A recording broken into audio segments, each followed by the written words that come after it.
이런 부분들이 많이 이제 인터넷이나 이런데 이제 해적거리로 많이 떠올랐습니다. 그게 뭐냐면 버킷리스트라는 겁니다.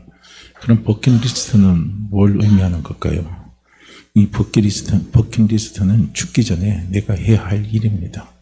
그걸 가리켜서 이제 버킷리스트라고 그러는데, 죽기 전에 나는 꼭 이런 일을 해야 되겠다. 내가 해야 할 일을 이렇게 적어서 기록을 해놓고 그것을 하나하나 이제 실천해 나가는 것을 가리켜서 버킷리스트라고 합니다. 근데 이제 저도 잠깐 찾아보니까 어떤 사람이 버킷리스트에 리스트를 2019년도에 딱 올린 게 하나 있어서 잠깐 그냥 이거는 뭐 기다마 드릴 건 없습니다. 버킷리스트가 10가지가 딱 있는데 거기 딱 보니까 거기 있어요. 가족들과 해외여행하는 거 1순위입니다. 그 다음에 두 번째는 엄마 명품 가방 사드리기. 그 다음에 세 번째는 엄마 카페 창업 도와드리기. 야, 엄마를 되게 좋아하는가 봐요. 그 다음에 엄마랑 단둘이 해외여행하는 거. 그 다음에 네 번째는 제2 외국어 하나 마스터하기. 그 다음에 운동 꾸준히 하기. 꽃꽂이 배우기. 어반 드로잉 배우기. 피아노 외 악기 하나 배우기. 4명으로 된 신차 구입하기. 패러글라이딩. 이렇게 해가지고 10가지를 이렇게 썼습니다. 근데 보니까 자, 이게 이제 보편적인 세상 사람들이 말하는 버킷리스트죠. 근데 오늘도 보면은 사도 바울이 자기가 죽기 전에, 순교 전에 디모데에게 권면하는 거 아닙니까? 그러니까 디모데 후서를요, 그냥 한꺼번에 쭉 후서를 전체로 읽어봐도 좋고, 그러고 난 다음에 한 구절씩 따박따박 한번 보세요. 보면은 거기서 사도 바울이 디모데에게 무엇을 전하고 싶은가 하는 것을 단어로 찾아낼 수가 있더라고요. 이렇게 한 구절 한 구절을 보니까. 그러니까 지난번에 제가 한 구절 한 구절 하면 지금 여기서 제가 같이 설교로 나눌 것 같으면 이 지금 제가 오늘 하는 게 이제 15절, 디모데후서 2장 15절이잖아요. 그럼 저는 이 한 구절 한 구절을 쭉 한번 이렇게 묵상을 해보거든요. 쭉 매일 묵상을 하는데 제가 이제 단톡에 올릴 때가 안 올릴 때가 있는데 그 시간 타임이 안 맞으면 제가 못 올려요. 그냥 제가 이렇게 해서 이제 하는 건 매일 하는데, 그러고 보면요, 여기서 벌써 설교할 거리가 한 30개도 나오잖아요. 쭉 이렇게 뽑아보면 나오더라고요. 근데 지난번에는 하나님의 말씀은 매이지 않는다. 그러니까 너도 얽매이는 생각을 버리라 이거예요. 왜냐하면 우리는 우리의 생각 속에서 머물러 있으면 모든 게 얽매이기 때문에 힘이 들어요. 그런데 하나님의 말씀은 얽매이지 않기 때문에 모든 걸 그 말씀에 부탁해버리는 거예요. 말씀에 맡겨버리는 겁니다. 이제 쉽게 말하면 이런 거예요. 나 몰라. 말씀이 알아서 하겠지. 말씀이 알아서 하셔. 그리고 우리는 내던지는 거예요. 말씀 없이 내던지는 겁니다. 그냥 우리는. 근데 우리는 끝까지 내가 하려고 하니까 거기서 뻔아웃이 오는 거예요. 그러니까 뻔아웃 오기 전에, 우리는 탈진이 오기 전에 미리 우리는 믿음으로 하나님 말씀 앞에 맡겨버리라는 거예요. 맡겨버리면 하나님이 반드시 살리는 역사가 일어나더라는 겁니다. 회복시키는 은혜를 하나님이 베풀어 주시더라는 거예요. 이걸 이제 사도 바울이 이제 경험을 한 거죠. 그리고 이제 오늘은 제가 이제 15절 말씀인데, 이제 하나님 앞에 사도 바울이 어떻게 보면은 디모데에게 권하고자 하는 버킷리스트죠. 디모데 후서 전체를 이렇게 쭉 읽어보면. 그런데 그 버킷리스트 가운데 하나가 뭐냐면, 너는 이런 사람이 되라 이거예요. 이런 사람이 되기 위해서 힘쓰라 이겁니다. 하나님 앞에 가기 전까지. 이걸 이제 사도 바울이 디모데에게 이야기를 하는 거예요. 그게 뭐냐면 진리의 말씀을 옳게 분별하고, 그 다음에 하나님 앞에 부끄러움이 없는 일꾼으로 인정된 자 되기 위해서 힘쓰라라고요. 사도 바울이 디모데에게 권면하는 것을 우리는 여기서 볼 수가 있습니다. 그렇다면 아까 제가 왜 이 버킷리스트를 잠깐 한 사람이 쓴 걸 읽어줬냐면, 예수 믿는 우리는 세상 사람과의 가치 기준이 분명히 달라야 돼요. 세상 사람과의 가치 기준을 우리가 똑같이 찾아간다면 우리는 세상 사람과 별반 다름이 없어요. 오늘 여기 있는 이 사람이 버킷리스트를 보면 우리가 세상적으로 보고 우리가 극히 우리가 이제 사람의 생각으로 보면 참 아름다운 거잖아요. 뭐 가족들과 여행하는 거 얼마나 아름답습니까? 얼마나 좋습니까? 그리고 엄마 명품 가방 사드리는 거 얼마나 그 마음이 따뜻하고 좋아요. 엄마 카페 창업 도와주는 거 얼마나 좋은 일입니까? 엄마와 단둘이 해외여행하는 거, 제2외국어 하나 마스터하는 거, 운동 꾸준히 하는 거, 꽃꽂이 배우는 거, 피아노 외에 악기 하나 배우는 거, 뭐 또 4명으로 된 신차 구입하는 거, 뭐 패러글라이딩 하는 거, 이건 전부 다 보니까 자기 취미생활도 다 연결이 되니까요. 우리 나무랄 건 하나도 없어요. 근데 중요한 건 이 모든 것들이 우리는 복음을 안 우리는 복음 안에서 살아가는 우리는요, 제일 중요한 가치가 뭐냐면 하나님 보실 때 이것이 인정된 것으로 아름답게 보이느냐 이거예요. 그죠? 이 부분이. 세상 사람들이 볼 때는 인정할 수도 있고 참 엄마에게 효녀구나, 참 가정적인 사람이구나, 또 자기 자신에 대해서 참 꾸미려고 하는 마음이 참 아름다운 사람이구나, 우리는 그렇게 이야기할 수도 있습니다. 그렇지만 우리가 신앙의 입장에서 볼 때는 여기 있는 그런 내용들은 너무나 동떨어진 내용들이라고 우리는 볼 수가 있는 거죠. 사도 바울도 분명히 순교에 앞서서 힘써야 될 게 있다 이게. 힘써야 될 거. 그러니까 힘써야 될 것은 무엇입니까? 그만큼 중요하다는 거예요. 아주 중요한 거죠. 그래서 사도 바울이 디모데에게 너는 힘쓰라 이거예요. 그 힘써야 될 게 딱 2가지예요. 그건 뭐냐면 진리의 말씀을 먼저 옳게 분별을 하라는 겁니다. 이게 중요해요. 진리의 말씀. 그래서 진리의 말씀이 뭔가 하는 것을 찾아보니까 진리의 말씀은 복음입니다. 우리는 복음을 자꾸 알아야 되고, 우리가 복음을 안다는 것은 지식으로 아는 것보다요, 더 우리가 확실히 복음을 아는 것은 무엇이냐면 복음을 체험으로 알아야 된다는 거예요. 체험으로. 이게 중요한 겁니다. 지식으로 안 것은 우리에게 힘이 안 돼요. 우리에게 능력이 안 됩니다. 그런데 체험으로 한 것은요, 우리에게 힘이 되고 능력이 되는 거예요. 그래서 체험으로 우리는 복음을 알아야 된다는 거예요. 그러니까 복음을 옳게 분별을 하라는 거예요. 진리의 말씀을 옳게 분별하라. 분별이라는 것은 판단입니다. 판단. 진리, 복음입니다. 복음이 무엇인가를 너는 분명하게 판단을 할 줄 알아야 된다는 거예요. 이게 우리에게 필요한 거예요. 우리가 지식 가운데 가장 중요한 지식이 산지식입니다. 산지식은 뭐냐면 체험을 통해서 체득된 지식이에요. 이 체득된 지식은 절대 잊어먹지 않습니다. 항상 내 몸 안에서 언제든지 필요할 때 탁탁탁 튀어나오는 것이요, 이 체득된 지식이에요. 그래서 우리는 이 복음이 자꾸 우리의 삶 속에 우리는 체득이 돼야 된다는 거예요. 하나님이 아브라함의 평생에 있잖아요. 하나님이 아브라함에게 훈련시킨 게 있어요. 그건 다른 걸 훈련시킨 게 아니라는 거예요.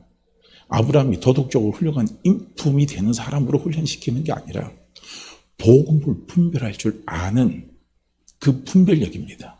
그 분별력을요, 하나님이 아브라함의 평생을 통해서 훈련을 시킨 겁니다. 그래서 복음에 대한 분별력이 확실하게 있으니까 그 다음에 아브라함이 뭡니까? 하나님 앞에 올바른 일꾼으로 인정을 받은 사람입니다. 이게 중요한 거예요. 오늘날 교회 안에서 많은 성도가 있습니다. 그래서 성도는 뭡니까? 복음을 알고 복음을 믿고 복음을 받아들인 사람들이에요. 그건 전부 다 성도입니다. 그런데 그 성도 가운데, 복음 안에 있는 사람 가운데, 복음을 아는 사람 가운데 하나님 앞에 인정받는 사람은 몇이나 되느냐 이거예요. 그죠? 우리가 중요한 것은, 복음을 아는 우리가 중요한 것은 무엇이 중요하냐면요, 복음을 알고 난 다음에 그 다음에 우리가 목표로 두고 달려가야 할 것이 무엇이냐면, 그것은 뭡니까? 하나님 앞에 인정을 받는 거예요. 우리 아버지 앞에 인정받는 자로 서는 겁니다. 그게 중요한 거예요. 그러니까 오늘날 전 세계 우리 기독교 인구만 해도 아직까지도 뭐 로마 캐토릭까지 다 포함시키면요, 전 세계 기독교 인구가 제일 많답니다. 그 가운데 이제 뭐 우리 이제 개신교 인구는 뭐 또 일부 또 차지하지만은요. 그런데 그 많은 그 예수 믿는 사람들 가운데 어떻게 합니까? 하나님 앞에 인정받는 자는 몇이나 되느냐, 이거는 생각을 해볼 문제죠. 우리가 천국은 가는 건 맞아요. 예수 믿고 천국 가는 건 맞아요. 예수 믿고 우리가 하나님의 자녀가 되는 건 맞습니다. 그러나 자녀들 가운데서도 부모에게 인정받는 자녀가 있다는 거예요. 인정받는 자녀. 인정받는 자녀로. 하나님 앞에 인정받는 자로서 하나님 앞에 설 수 있는 사람이 몇 사람인가 되는가를 우리는 그냥 생각해 볼 때 사실은 숙연해 줄 수밖에 없습니다. 그래서 예수 믿는 우리는요, 항상 코람데오라고 그러냐. 코람데오는 뭡니까? 하나님 앞에 섰을 때 내 모습을 보는 거예요. 항상 하나님 앞에 섰을 때를 생각하는 거예요. 그러면 하나님 앞에 섰을 때는 무엇을 이야기합니까? 하나님의 심판이죠. 하나님의 심판의 가장 중요한 것은 무엇이겠습니까? 하나님 앞에 인정받는 거죠. 인정을 많이 받느냐, 인정을 적게 받느냐, 이런 관계가 형성이 되는 거예요. 그러니까 예수 믿는 우리는요, 죽기 전에 우리가 항상 힘써야 될 것은 늘 코람데오입니다. 하나님 앞에 내가 섰을 때 나는 하나님 앞에 어떤 자의 모습으로 비춰질 것인가? 하나님이 나를 어떤 사람으로 인정할 것인가? 하는 부분을 우리는 늘 생각하면서 우리가 살아가야 돼요. 이것이 예수 믿는 사람의 버킷리스트의 1순위인 거예요. 이게 돼야 되는 거예요. 그런데 예수 믿는 우리의 버킷리스트 1순위가 똑같아요. 하나님 우리 가정 행복 주세요. 우리 가정 잘 되게 해주세요. 우리 가정 건강해. 이거는요, 믿는 사람이나 안 믿는 사람의 신년 새해하면요, 달맞이 가면 항상 구하는 게 그런 것들이에요. 우리는 그냥 신년에 나와서 하나님 앞에 성령 예배 드릴 때 그런 기도하고, 그 기도가 제가 잘못됐다는 건 이야기는 하는 건 아니에요. 그러나 거기보다 먼저 힘쓰고 먼저 해야 할 우선순위가 있다는 거예요. 그것은 무엇이겠습니까? 하나님 앞에 내가 올바로 인정된 자로 하나님 설 수 있기를 원합니다. 이거예요. 그래서 하나님 앞에 올바른 자로, 올바른 일꾼으로 인정된 자로 서기 위해서 우리가 꼭 필요한 것이 뭐냐면 진리의 말씀을 분별할 줄 알아야 돼요. 그러니까 진리의 말씀은 복음입니다. 그러니까 복음을 우리는 항상 분별을 해야 돼요. 그러니까 로마서 10장에 보면 안타까운 게 있는 거예요. 사도 바울이 자기 민족입니다. 자기 동족, 유대인들을 생각하고 이스라엘을 생각하면 가슴이 아픈 거예요. 그래서 로마서 10장에서 그걸 기록을 하고 있습니다. 내 백성, 내 동족, 내 필줄, 내 혈육, 이 사람들을 생각할 때만 가슴이 너무 아픈데, 이들이 하나님께 대한 열심은 있는데, 정말 열심은 있는데 하나님께 대한 지식이 없다 이거예요. 그 하나님께 대한 지식이 무엇이겠습니까? 그건 복음입니다. 하나님의 의예요. 하나님의 계획을 모른다는 거예요. 그걸 모르고 자기들은 하나님께 열심히 낸다고 자기 노력으로 자기 힘으로 열심히 낸다고 냈는데 그것이 결국은 하나님을 대적하는 일을 해버린 거예요. 그게 사도 바울이 볼 때는 가슴이 너무너무 아픈 겁니다. 그래서 자기 동족을 놓고 사도 바울은 그렇게 기도를 하는 거예요. 오늘 예수 믿는 우리도 마찬가지인 겁니다. 나는 복음을 안다고 했고 복음을 믿는다고 하면서도 우리가 복음에 대한 올바른요 지식과 판단력이 서지 못하면요 우리는 복음을 해방하는 자가 될 수가 있습니다.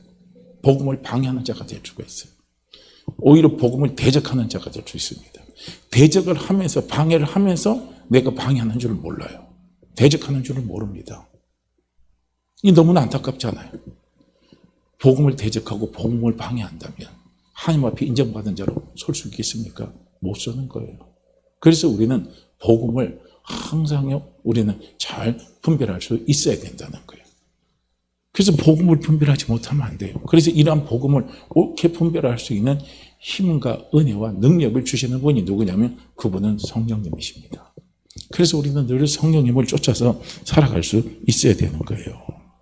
그래서 복음이 먼저 우리가 분별할 줄 아는 그것이 돼야 된다는 거예요. 복음에 대한 판단력이 바로 서야 돼요. 그렇지 않으면 우리가 이것이 없으면요 나중에는 엉뚱한 곳으로 우리가 흘러가게 돼 있습니다. 자, 그리고 하나님 앞에 부끄러움이 없는 일꾼으로 인정된 자라 이렇게 돼 있습니다.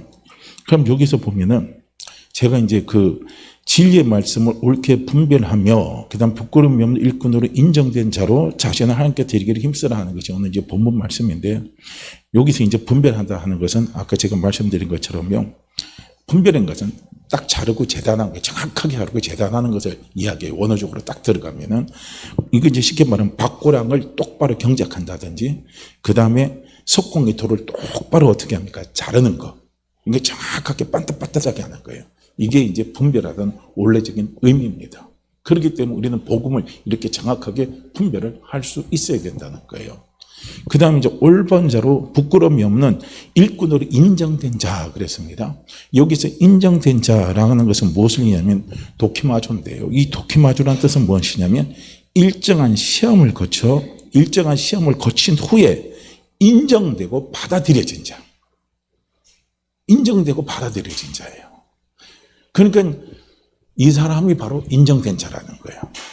그러니까 이제 우리가 신앙생활을 하다 보면 성도는요, 시험이 없다 생각하지 마세요. 성도는 시험이 없다, 어려움이 없다, 유혹이 없다. 우리는 그렇게 생각하지 마시라는 거예요. 그것은 큰 오산입니다. 우리도 세상 사람들처럼 이 세상 살아갔기 때문에 우리에게 시험이 찾아옵니다. 우리에게 유혹도 찾아옵니다. 때로는 그것이 연단이 될 수가 있잖아요. 그런 것들이 우리에게 찾아옵니다. 그런데 중요한 것은 우리는 이 시험, 유혹, 연단을 우리는 어떻게 이것을 우리는요 진리의 말씀으로 분별을 할 수 있어야 된다는 거예요. 우리 믿음으로 이것을 분별할 수 있어야 되는 거예요. 이것을 잘 판단해야 된다는 겁니다. 왜 성도의 삶에 시험이 찾아오냐 이거예요. 예수 믿으면 복 받는다 그랬는데, 예수 믿으면 걱정이 없다 그랬는데, 예수 믿으면 만사형통이라고 그러는데, 근데 왜 시험이 찾아오냐 이거예요. 왜 유혹이 찾아오냐 이거예요. 왜 어려움이 찾아오냐 이거예요. 이것은요 우리에게 중요한 부분이에요. 거기에는 딱 두 가지가 있다는 거예요. 첫째는 뭡니까? 진리의 말씀을 분별하기 위해서 시험이 찾아오는 거예요. 유혹이 찾아오는 겁니다. 그 다음에 두 번째는 뭡니까? 하나님 앞에 올바른 일꾼으로 인정된 자가 되기 위해서 그게 필요한 겁니다. 그게 필요한 거예요. 이 두 가지가 여기에 다 필요한 겁니다. 그래서요, 무엇이 있냐면 시험이 오는 것이고 또 뭐가 오는 겁니까?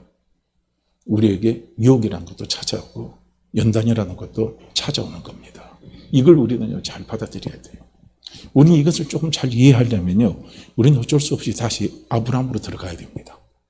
갈라디아서 3장 8절 말씀에 보면 분명히 사도 바울은 갈라디아 교인들에게 이야기합니다. 무엇을 이야기하냐면 하나님께서 이미 성경이 이미 아브라함에게 무엇을 알게 해주시냐면 복음을 알게 하셨다는 거예요.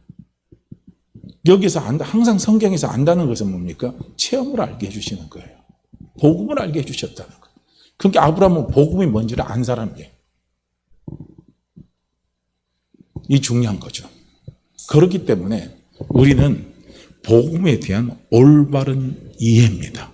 복음에 대한 올바른 판단을 하려면, 그리고 또 하나님 앞에 올바로 인정된 자로 서기 위해서 우리가 필요하면 뭘 다시 들어가야 되냐면 아브라함의 생애로 다시 들어가야 돼요. 그래야 이걸 깨달을 수가 있는 거예요. 그러니까 하나님 앞에 내가 아무리 올바른 자로 올바른 일꾼으로 인정되기 위해서 내가 아무리 노력하고 힘써요. 그런데 뭡니까? 복음을 모르는 가운데서 우리가 힘써봐야 그것은 하나님 앞에 인정받는 게 하나도 안 되는 거예요.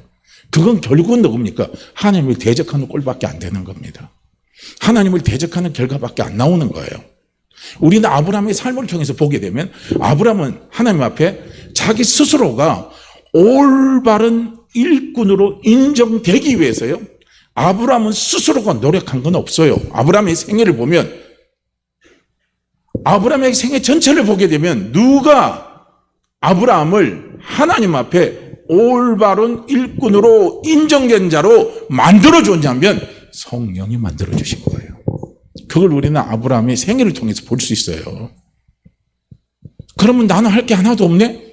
그게 아니라는 거예요. 우리는 항상요, 예수 믿는 우리는 항상 의지해야 할 분이 있습니다. 임마누엘로, 하나님 임마누엘로 영으로 함께 하시잖아요.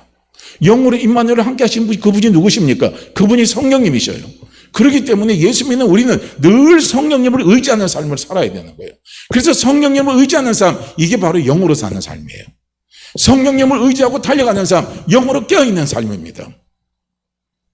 그래서 예수 믿는 우리는 영의 사람이에요. 그래서 성령님을 의지해야 된다는 거예요. 그래서 성령님을 의지하고 달려나가는 거예요. 그래서 성령님을 의지하고 달려나가다 보면 아브라함의 생애를 보게 되면요, 아브라함의 생애 속에 많은 시험과 유혹이 찾아오는 것을 우리는 볼 수가 있어요. 우리는 그 시험과 유혹 속에서 성령이 아브라함에게 무엇을 깨닫게 하시고 성령이 아브라함에게 무엇을 알게 하셨고 무엇을 체득하게 하시는가를 우리는 거기서 찾아낼 수 있는 거예요. 그래서 아브라함에게는요, 어마어마한 진주 같은 믿음, 다이아몬드 같은 믿음, 어떻게 보면요 찬란한 해 같은 믿음입니다. 그 믿음을 아브라함은 소유하게 된 겁니다. 그걸 사도 바울이 영으로 본 거예요. 그게 로마서 4장에서 이야기하는 거예요. 로마서 4장에서 아브라함의 믿음이 어떤 믿음이라고 말씀하고 있습니까? 하나님은 없는 것을 있는 것 같이 부르시는 하나님이라는 거예요. 얼마나 대단합니까? 없는 것을 있는 것 같이 부르시는 하나님이에요. 그러니까 아브라함은 없다고 염려 안 하는 거예요. 없다고 염려 안 해요. 약하다고 염려 안 해요. 이제는 아브라함이 그런 신앙이 돼버린 거예요. 엄청나죠? 어마어마한 거예요. 매이지 않는 거예요. 매이지 않는 신앙입니다. 우리는 없기 때문에 매여요. 우리는 약하기 때문에 매이는 거예요. 한계가 있어요. 그러나 아브라함은 그 한계를 뛰어넘는 믿음을 가지고 있다는 거예요. 그게 뭡니까? 없는 것을 있는 것 같이 부르신 하나님을 그는 믿었다는 거예요. 아브라함 믿음이 어떤 믿음입니까? 죽은 자를 살리시는 하나님. 아브라함의 믿음이에요. 죽은 자를 살리시는 하나님이십니다. 믿으셔요. 죽은 자를 살리시는 하나님. 그 다음에 하나님 어떤 하나님이십니까? 아브라함이 갖고 있는 믿음은요, 어떤 믿음? 바랄 수 없는 가운데 바라는 믿음이에요. 대단한 믿음이죠. 바랄 수 없는 가운데 바라는 믿음. 우리는 바랄 수 없기 때문에 절망하고 탄식하고 원망하고 하나님 앞에 우리는 어떻게 하면 징징거리고 우리 믿음이 막 흔들려버리고 혼란스럽고 좌절하고 낭망하고 우울증이 찾아오고 예수 믿어도 막 우울증이 찾아오잖아요. 예수 믿어도 막 정신병이 찾아오잖아요. 막 답답하다 그러고 막 이러잖아요. 바랄 수 없는 가운데 그 환경에 딱 처해서 갇혀버리면요 우리에게 나타나는 그런 증세가 나타나는 거예요. 그런데 아브라함은 어떻습니까? 바랄 수 없는데 바라는 믿음이에요. 그게 인내입니다. 그게 소망이에요. 대단하죠? 이 믿음이 있는 거예요. 그 다음에 또 중요한 것이 뭔 줄 아십니까? 하나님은 약속하신 것을 반드시 이루신다는 거예요. 내게 약속했으면 그 약속은 하나님이 반드시 이루신다는 믿음이에요. 이게 얼마나 기가 막힌 믿음입니까? 이 믿음의 바탕 위에서요 아브라함은 누구를 번제물로 드렸어요? 이삭을 하나님 앞에 번제물로 드린 겁니다. 한번 생각해 보세요. 이삭이 어떤 자식입니까? 이삭이 어떤 자식이에요? 수많은 아브라함의 삶 속에서요 이삭 때문에 자기가 얼마나 시험을 받았고 이삭 때문에 가정에 어려움도 많이 찾아왔습니다. 이삭 때문에 하나님의 약속에 대해서 자기가 흔들릴 때가 너무 많았어요. 의심이 올 때가 너무 많았습니다. 그런 모든 과정을 다 거치고 난 다음에 하나님께서 그 나이 100세입니다. 바랄 수 없는 가운데 처해 있은 거예요. 그런데 하나님께서 그 가운데서 누구를 줬습니까? 이삭을 줬잖아요. 그러니까 아브라함의 입장에 이삭은 얼마나 귀한 열매입니까? 얼마나 값지는 열매입니까? 하나님 앞에 자기가 응답해 주시고 하나님과 함께 해 주신 그런 축복의 열매 가운데 가장 귀하고 가장 값진 열매를 자기가 자랑하고 내놓는다면 당연히요 1순위가 최고의 순위가 누구겠어요? 이삭입니다. 그런데 그 이삭을 하나님이 번제물로 드리라는 거예요. 야, 이건 또 무슨 시험입니까? 이건 또 무슨 시험이에요? 근데 아브라함은 어떻게 합니까? 주저없이 이삭을 모리아 산으로 데리고 가요. 땔감을 가지고 그리고 제단을 쌓고 그리고 그 위에 이삭을 얹혀놓고 이삭을 제물로 잡으라는 순간에 하나님이 나타나서 말씀하십니다. 그 아이에게 손을 대지 마라. 그리고 옆에 보니까 하나님 예비해 놓으신 여호와 이레로 예비해 놓으신 수양이 한 마리 있는 거예요. 그 양을 잡아다가 번제물로 드리라는 거예요. 그리고 하나님이 아브라함에게 축복을 하신 거예요. 야고보서는요 뭐라고 이야기하고 있습니까? 그런 하나님, 그런 아브라함을 보고 하나님이 너는 내 벗이다 이거예요. 내 친구라 이거예요. 야, 이거 얼마나 하나님 앞에 인정받은 사람입니까?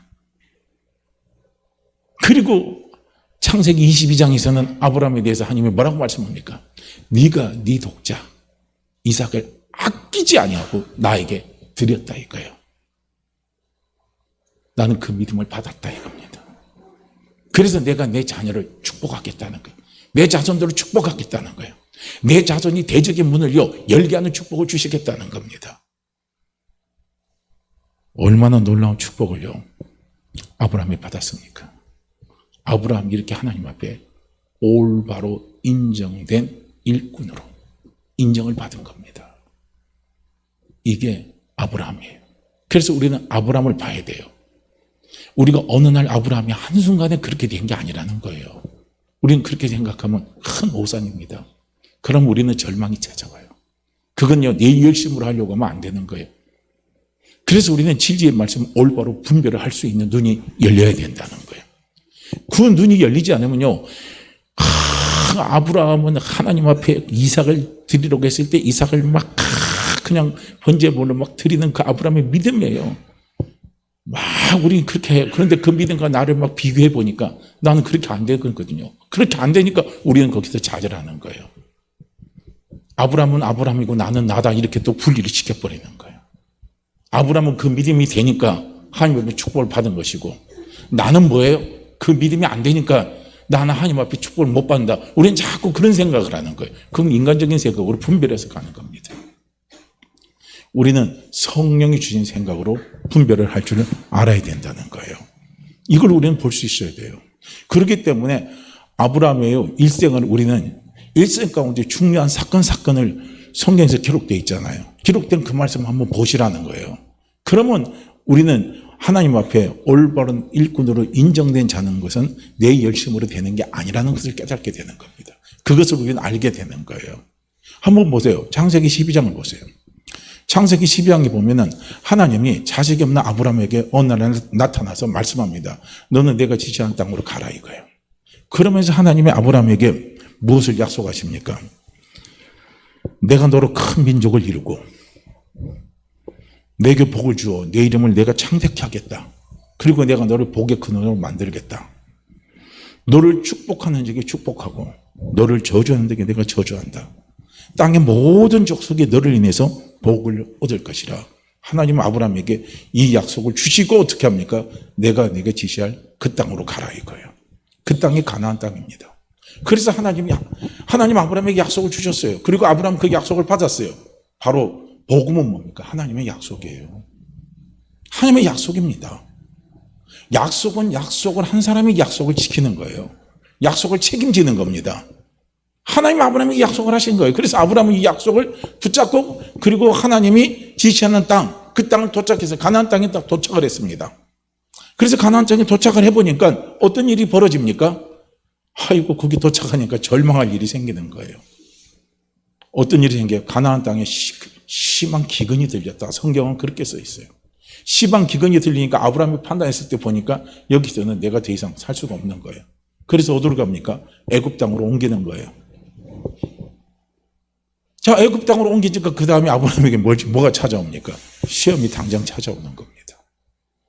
보세요. 우리가 복음 안에 있어도 하나님의 약속을 받아도 우리는 시험이 찾아옵니다.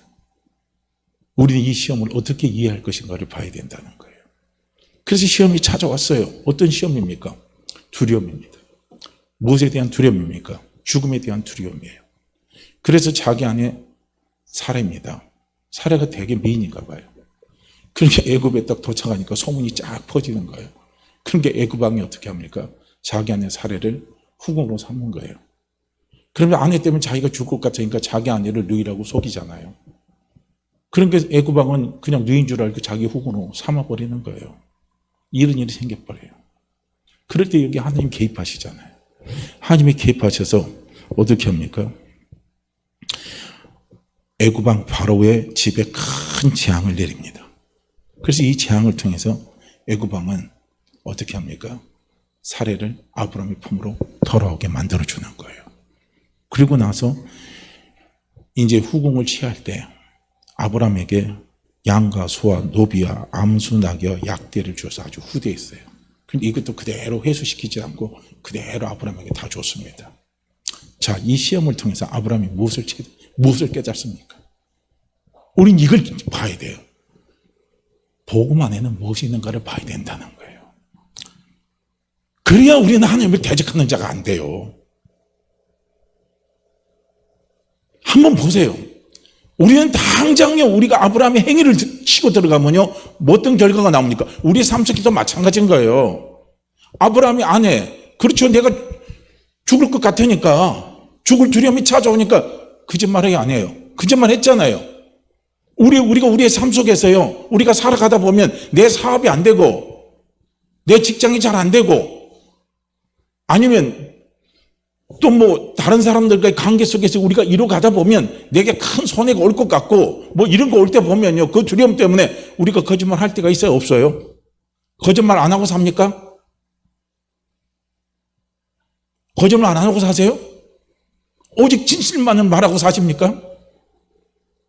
저는 거짓말도 하고 살아요. 저는 오직 진실만은 말 못합니다. 그러나 하나님 앞에서는 진실은 고백합니다. 바로 여기에 있는 거예요. 여기서 우리는 분별할 수 있는 분별력이 생겨야 된다는 거예요. 이런 일을 내가 당하고, 이런 실수를 하고, 이런 죽음의 두려움 때문에 우리가 이런 엉뚱한 짓을 하는 거예요. 할 때요, 당장 거기서 치고 들어오는 게 율법이 치고 들어오는 거예요. 그 율법 속에 누가 역사합니까? 사단의 영이 역사하는 거예요. 참수합니다. 정죄합니다. 그래서 네 사업이 될 것 같으냐 이거.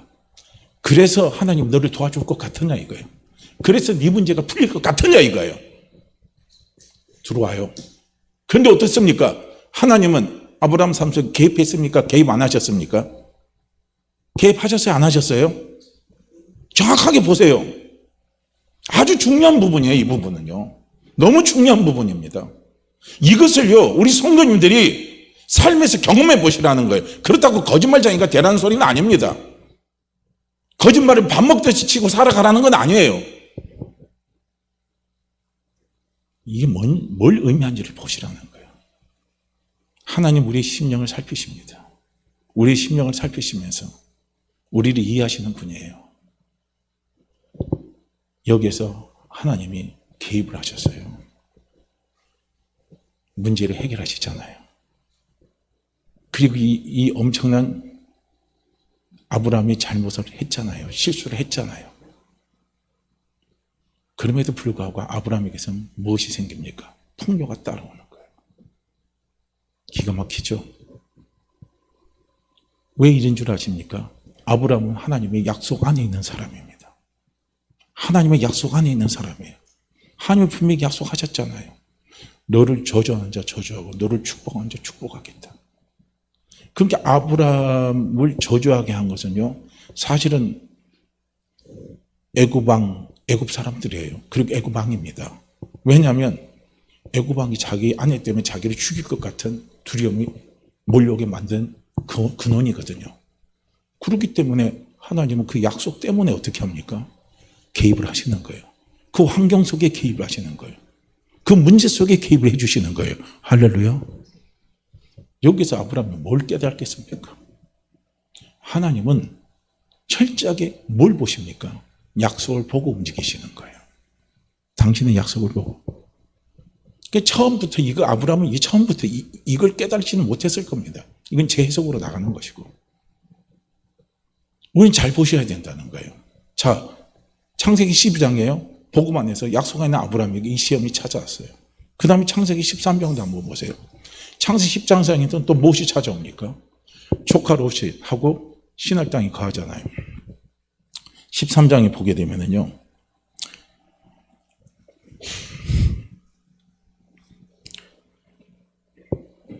베델입니다. 베델로 이제 이전을 해서 조카 롯과 아브라함이 같이 장막을 치고 목축을 합니다. 그런데 하나님이 축복을 많이 해주셔가지고 많이 이제 가축들이 막 늘어나는 거예요. 그러니까 더 이상 먹을 것이 없는 거예요. 목초지가 부족한 거예요. 그러니까 땅이 비좁으니까 양쪽 사이에서 다툼이 일어나고 싸움이 일어나는 거예요. 그래서 아브라함이 결단을 하잖아요. 조카 롯을 불러놓고 네가 자하면 나는 우하고 네가 우하면 나는 자한다. 선택권을 먼저 주잖아요. 그러니까 조카 롯이 보니까 소돔과 고모라 지역이죠. 소할 땅이 너무나 비옥한 땅이거든요. 여호와 동산 같다고 그랬어요. 그게 너무나 비옥하고 아름답거든요. 삼촌, 아니 작은아버지, 나 저거 할 겁니다. 저 땅으로 가겠습니다 하고 택하고 그 다음에 조카 롯이 떠나버립니다. 그러고 난 다음에 자식이 하나도 없어요. 아브라함은 조카 롯을 의지했죠. 그러니까 그 다음에 찾아온 아브라함에게 찾아온 허탈감이 있을 거 아닙니까? 아브라함에게 찾아오는 외로움이 있을 거 아닙니까? 외로움과 허탈감이 심하면 우울증까지 찾아오는 거예요. 그런 아브라함에게 하나님께서 나타나셔서 뭐라고 말씀합니까? 내 자손을 땅의 티끌과 같이 수많은 자손과 땅의 축복을 하나님께서 말씀을 해주시는 거예요. 그러면서 아브라함을 어떻게 합니까? 위로를 해주시는 거예요. 거기서 아브라함에게 하나님께서 상기시키는 게 뭡니까? 하나님의 약속을 상기시키는 겁니다. 약속을 상기시키는 거예요. 왜 그렇습니까? 아브라함은 하나님의 약속 안에 있는 사람입니다. 하나님에게 있어서 복음에서 가장 중요한 것은 사람이 먼저가 아닙니다. 복음은 하나님의 약속이 먼저입니다. 사람이 먼저가 아니에요. 하나님의 약속이 먼저입니다. 네가 약속 안에 있는 사람이냐 약속 밖에 있는 사람이냐 이거예요. 약속 안에 있는 사람이면 하나님이 긍휼히 여기시고 하나님 버리지 아니하시고 하나님이 떠나지 아니하시고 하나님께서 함께 해주십니다. 그러나 약속 밖에 있는 사람은 안 그렇다는 거예요. 로마서 9장에서 아브라함은 사도 바울은 우리에게 그걸 가르치고 있는 거예요. 그래서 우리는요 복음을 잘 분별을 할 줄 알아야 된다는 겁니다. 하나님은 자꾸 나를 본다고 생각해요. 아니에요. 하나님은 나를 보시기 이전에 내 안에 하나님의 약속이 있느냐 없느냐 그걸 먼저 보시는 거예요. 그걸 봐요. 사람을 보는 게 약속을 보신다는 거예요. 그런데 자꾸 하나님을 대적하는 자가 되면요 뭐가 되냐면 하나님은 사람을 본다고 생각하는 거예요. 하나님은 사람을 안 봐요. 약속을 먼저 보십니다. 약속 안에 있는 사람이냐 이거예요. 약속에 네 속에 내 약속이 있느냐 이거예요. 약속 먼저 보시고 그 약속을 보시고 약속대로 하나님은 움직이시는 분입니다. 그걸 아브라함에게 계속 뭡니까? 상기시켜 주시는 거예요. 이걸 우리는 깨달아야 돼요. 이걸 분별할 줄 알아야 된다는 거예요. 이 분별력 위에 어떻게 합니까? 믿음이 되고 그 믿음 위에 뭡니까? 하나님께 가장 귀한 것을 아낌없이 드릴 줄 아는요 사람이 하나님 앞에 올바른 일꾼으로 인정된 자가 되는 겁니다. 우리는 그 정도까지 안 가잖아요. 달라고는 했는데 가장 귀한 거 내놓으라면 우리는 하나님 앞에 안 드리려고 합니다. 그거 없으면 죽을 것 같거든요. 그거 없으면 안 될 것 같거든요. 그거 없으면 망할 것 같아요. 그래서 내 생각을 했다가 거기에서 딱 멈춰요. 그 이상 전진을 잘 안 하려고 합니다. 그런데 그 이상 전진하는 사람은 하나님께 인정받은 사람. 그래서 하나님 앞에 인정받은 올바른 일꾼을 인정받은 자에게 하나님 축복의 문을 확 열어놓잖아요. 그래서 하나님이 큰 사람으로 쓰시잖아요. 큰 기업을 갖게 하시든지 아니면 큰 높은 위치의 자리를 하나님 주시는 거예요. 우리는 높은 위치의 자리를 탐내지 마세요. 내게 큰 사학가가 되려고 탐내지 마세요. 그거는 뭐가 되면 된다고요? 하나님 앞에 아브라함과 같은 그 믿음이 됐을 때 그 문이 열리는 거예요. 그 믿음이 안 됐을 때 그걸 원하는 것은 그건 욕심입니다. 욕심 갖고는 되는 게 아니거든요. 하나님의 일은요. 믿음으로 하는 겁니다. 할렐루야. 그게 우리에게 필요해요. 자, 그 다음에 창세기 15장을 또 한번 보세요. 창세기 15장은 뭐냐면요. 이 사건 후에 나타난 2일 후에 이렇게 되어 있거든요. 이 일은 어떤 일이냐면 소돔과 고모라 왕들과 함께하는 5개국 연합군이 있습니다. 그리고 엘라낭 그돌라 오멜과 함께하는 4개국 연합군이 있어요. 이 두 연합군이 싸움을 합니다. 싸움을 해서 4개국 연합군이 싸움을 해서 승리를 합니다. 이겨요. 그래서 이겨서 이제 5개국 연합군이 패배를 하게 됩니다. 소돔과 고모라와 함께하는 5개국 연합군이 패배하게 돼서 이 네 왕이 소돔과 고모라의 모든 재물과 양식을 빼앗고 소돔 땅에 가는 조카로 또 사로잡고 그 재물까지 전부 다 노력해 가버렸어요. 이 소식을 아브라함이 듣고 자기 집에 기르는 가신 318명을 데리고 가서 조카롯과 그 재물과 부녀와 인민들을 다 찾아오는 사건이 바로 이 일입니다. 그러니까 2일 후에 아브라함에게 두려움이 왔다 그랬습니다. 창세기 15장 1절에서요. 그러면 두려움인 것은 두 가지가 있어요. 그거 보니까요. 첫째 두려움은 뭡니까? 내 왕에 대한 보복입니다. 4개국 연합군이 기습 공격을 했기 때문에 당했는데 다시 전열을 정비하고 자기를 향해서 공격하면 자기는 당해낼 재간이 없는 거예요. 그러니까 그거에 대한 두려움이 오고요. 그 다음에 자기의 울타리가 되어줄 자식이 없는 것에 대한 두려움, 부끄러움, 수치, 외로움, 이것이요 아브라함에게 몰려온 겁니다. 자, 이럴 때 아브라함이 생각한 것은 무엇이냐면 더 이상 하나님이 나에게 약속의 시를 약속했지만 더 이상 가망이 없구나, 의심이 찾아오는 거예요. 하나님 약속에 대한 혼돈이 오는 거예요. 그래서 자기 스스로 해석을 해버리는 거예요. 복음은요 절대로 우리의 눈으로 해석하면 안 됩니다. 우리의 생각으로 해석하면 안 돼요. 복음은 철저하게 하나님의 눈으로 해석해야 됩니다. 하나님의 생각으로 해석을 해야 돼요. 그러면 하나님의 눈으로 하나님의 생각으로 해석할 수 있게 하시는 그 능력은 누가 갖다 줍니까? 성령이 우리가 갖다 주시는 거예요. 내 생각으로 해서는 안 됩니다. 아브라함은 자기 생각으로 한 거예요. 그래서 자기 집에서 기르는 자 다메섹 사람 엘리에셀이 있어요. 그러니까 이 엘리에셀을 자기 양자로 삼으려고 했던 겁니다. 그런데 하나님은 뭐랍니까? 아니다 이거예요. 엘리에셀이 아니라 이거예요. 너와 사라 사이에 반드시 뭡니까? 약속의 씨를 주겠다. 하나님이 말씀하시면서 넌 두려워하지 말라. 내가 너의 큰 방패다 이거예요. 그 사람들 두려워하지 마라 이거예요. 내가 너의 지극히 큰 상급이라 이거예요. 내가 너에게 지극히 큰 상을 주는 사람이라 이겁니다. 그러면서 하나님이 다시 아브라함에게 뭘 이야기하냐면 약속, 자녀, 후손에 대한 자손에 대한 약속을 하나님이 하십니다. 그러면서 아브라함이 제단을 쌓아요. 제단을 쌓는데 제단을 쌓고 난 다음에 하나님께서 아브라함에게 뭘 이야기했냐면 내 자손이 이방에서 객이 되고 그들은 400년 동안 내 자손을 괴롭히게 될 것이고 내 자손이 섬기는 나를 하나님이 징치하신 후에 내 자손이 큰 재물을 가지고 나오게끔 하겠다. 그래서 4대 만에 내 자손이 약속한 이 땅으로 돌아오게 하나님께서 하시겠다 하고 아브라함에게 또 구체적으로요 후손에 대해서 약속을 하시는 거예요. 보세요. 여기서 아브라함은 무엇을 또 깨닫습니까? 무엇을 여기서 하나님이 아브라함을 또 봅니까? 아, 내 생각이 또 틀렸구나. 내 생각이 틀렸구나. 내 생각이 잘못됐구나. 이겁니다. 하나님은 약속하신 것을 반드시 이루어 가시는 하나님이시구나 하는 것을 아브라함이 여기서 또 한번 깨닫는 거예요. 우리는 말씀을 들으면서 똑같은 말씀을 자꾸 들으면서 깨달아야 됩니다. 자꾸 깨달으면서 내 삶 속에 적용하면서요 나중에 마침내 아브라함과 같은 하나님 앞에 인정된 자로서의 믿음이 우리에게 따오게 됩니다. 아브라함이 깨닫는 거예요. 자, 그 다음 창세기 16장에 어떤 일이 일어납니까? 아브라함이 자기 안에 사람의 말을 들어요. 어떤 말입니까? 아이, 내 요정이, 내 몸종이 당신한테 들어가서 애 놓으면 그것도 우리 애니까 하나님 주신 것이다. 또 이봐요. 또 그렇게 하나님이 약속하신 복음을 또 인간적인 해석으로 바꿔버리는 거예요. 그러니까 율법은 사람의 눈으로 움직이는 것이고 복음은 하나님의 눈으로 움직이는 거예요. 성령의 눈으로 움직이는 겁니다. 이게 안 되면 안 돼. 그래서 갈라디아서에서 이야기하잖아요. 하갈은 이 율법의 대표적인 사람으로 이야기하는 거예요.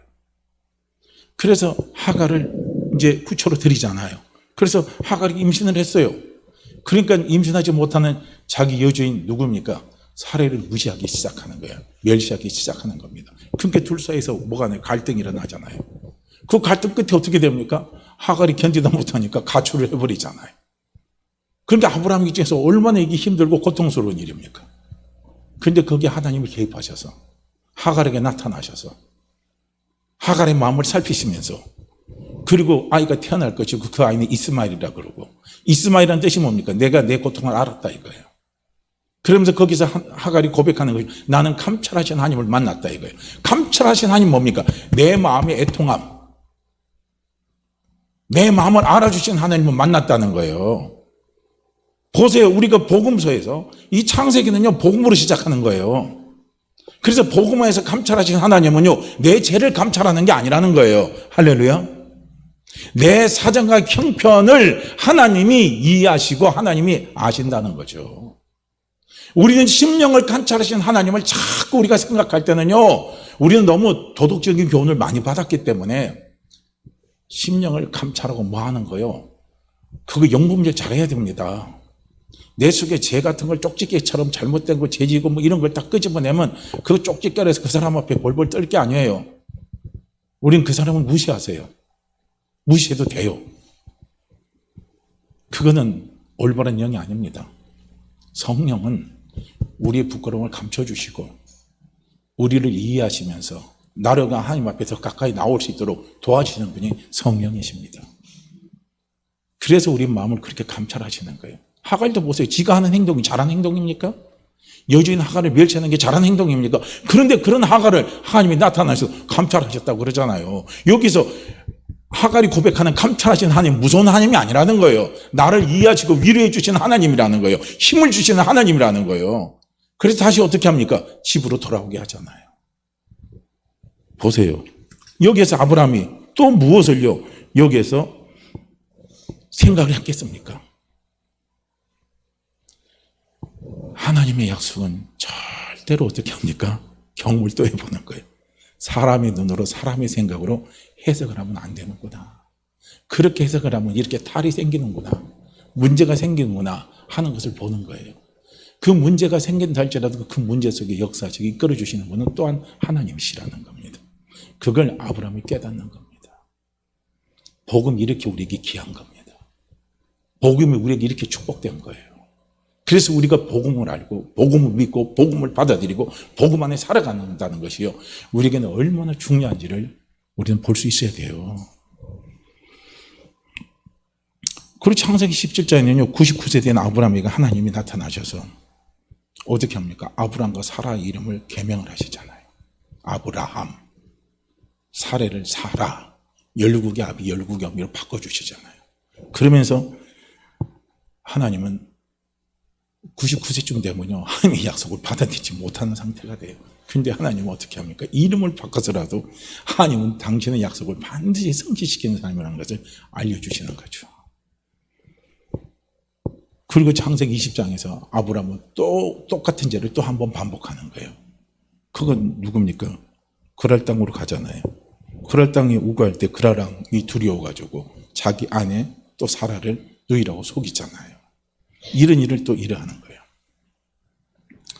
그럼에도 불구하고 하나님 아브라함 편에 서서 아브라함에게 안수기도를 받아라 그러고 아비멜렉에게 있었던 사례를요 어떻게 합니까? 사라를 아브라함의 품으로 또 다시 돌아오게 하십니다.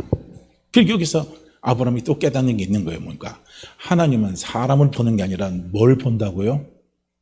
하나님은 사람을 보는 게 뭘 보신다고요? 복음을 보는 거예요. 약속을 보신다는 거예요. 그걸 우리는 봐야 돼요. 하나님이 사람을 봤으면 아브라함 내치죠. 내칩니다. 어림없죠. 떠나버리죠. 구약에서요 특히 이제 율법 시대에 들어가면요 성령은요 죄 짓는 사람하고 함께 안 합니다. 떠나버려요. 그냥 떠나버립니다. 근데 아직 창세기는요 복음으로 시작하는 거예요. 아직까지 복음 안에 있는 겁니다. 그렇기 때문에 아브라함은 복음 안에 있는 사람이기 때문에 약속을 받은 사람이기 때문에 하나님은 그 약속을 보시고 아브라함을 도와주시는 겁니다. 할렐루야. 너를 저주하는 자 저주하고 너를 축복하는 자 축복한다는 거예요. 아브라함이 그 두려움이 찾아온 것이 누굽니까? 그날랑 아비멜렉 때문에 그런 거죠. 아비멜렉은 사실 잘못은 없는 거예요. 그런데 아비멜렉이 아브라함에게 두려움을 갖다 줬다는 거예요. 그래서 하나님이 그 문제를 해결하시는 거예요. 여기서 아브라함이 깨닫는 게 뭡니까? 하나님의 철저하게 사람을 나를 보는 게 아니라 하나님의 약속을 보는 그 약속을 보시고 그 약속대로 하나님 이루어가시는 분이라는 거예요. 할렐루야. 이걸 보셔야 돼요. 이게 이제 진리를 분별하는 겁니다. 우리가 이 진리를 분별해야 돼요. 우리 삶 속에 아브라함처럼요. 우리 삶 속에 이런 시험이 찾아올 때요. 여기서 이 시험을 통해서 우리가 확인을 하시라는 거예요. 이건 오늘 신앙의 삶을 살고 오늘 복음을 하는 우리에게요 반드시 필요한 겁니다. 이건 우리의 삶 속에서 직접 적용하시면서 체험을 해보시라는 거예요. 그러면 복음 안에 있는 자에게 하나님께서 주시는 자유가 얼마나 큰지요 우리는 놀랍습니다. 그런데 그 자유를 내 욕심을 채워가는 방종으로는 쓰시지 마시라는 거예요. 그리고 드디어 22장에 딱 보게 되면요. 이제 어떤 일이 나타납니까? 하나님께서 이삭이 태어나게 하시고 그 이삭을 하나님 앞에 번제물로 드리라고 했죠. 아까 제가 결론적인 말씀으로 드린 부분이에요. 근데 아브라함이 드리잖아요. 가장 귀한 것을, 가장 소중한 것을. 그렇게 많은 시험과 유혹과 의심과 갈등과 괴로움 속에서 얻은 하나님의 가장 귀한 약속의 선물입니다. 이걸 하나님이 내놓으라고 그래요. 우리 신앙의 가장 중요한 것이 바로 그겁니다. 하나님이 주신 것은 하나님이 달라고 할 때 내드리는 거예요. 하나님이 내게 주신 것이 하나님이 필요한 곳에 쓰시겠다면 우리는 드릴 수 있어야 되는 거예요.